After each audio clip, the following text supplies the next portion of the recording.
एक क्वेश्चन लेके आया हूं मैं आपके लिए, फटाफट से देखते हैं इस क्वेश्चन को। Find the power in 4 ohm resistor, हमें कैलकुलेट करनी है। तो सबसे पहले बच्चों हम क्या करेंगे इस क्वेश्चन में, हम पहले इसमें रेजिस्टेंस, इक्विवेलेंस रेजिस्टेंस फाइंड करेंगे। तो आर इक्विवेलेंस रेजिस्टेंस फाइंड दिखना ही होगा आपको क्वेश्चन में। 2 और 4 ओम कैसे है, सीरीज में है, तो आप सॉल्व करोगे R1 प्लस R2 के हिसाब से, तो आंसर आ जाएगा आपका 4 ओम प्लस 2 ओम। ये सॉल्व करोगे 6 ओम, इसका आंसर आ जाएगा इक्विवेलेंट रेजिस्टेंस। अब आपको फाइंड करें कितनी करंट फ्लो कर रहा है इस सर्किट यहाँ से। तो करंट फाइंड करने के लिए आपको ओम्स लॉ के हिसाब से क्या करना पड़ेगा, V equal I into R।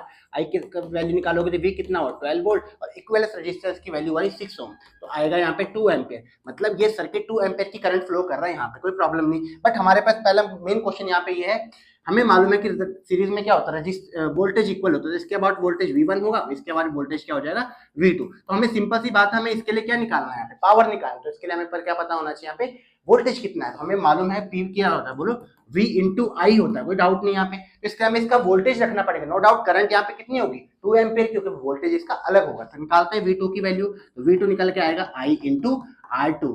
आई की वैल्यू कितनी है 2 एम्पियर, और रेजिस्टेंस कितना 4, तो इसके अबाउट आ जाएगा 8 वोल्टेज, और इसके अबाउट कितना आ जाएगा V1 equal to I into R, 2 into 2 कितना है 4 वोल्ट। रखो वैल्यू को यहाँ पे, तो P इक्वल टू कितना आ जाएगा 8 इंटू कितना, करंट की वैल्यू कितनी यहाँ पे 2, 8 2 16 वॉट। तो कैसा लगा आपको वीडियो, बताना आपको कमेंट में बताना। Okay bye.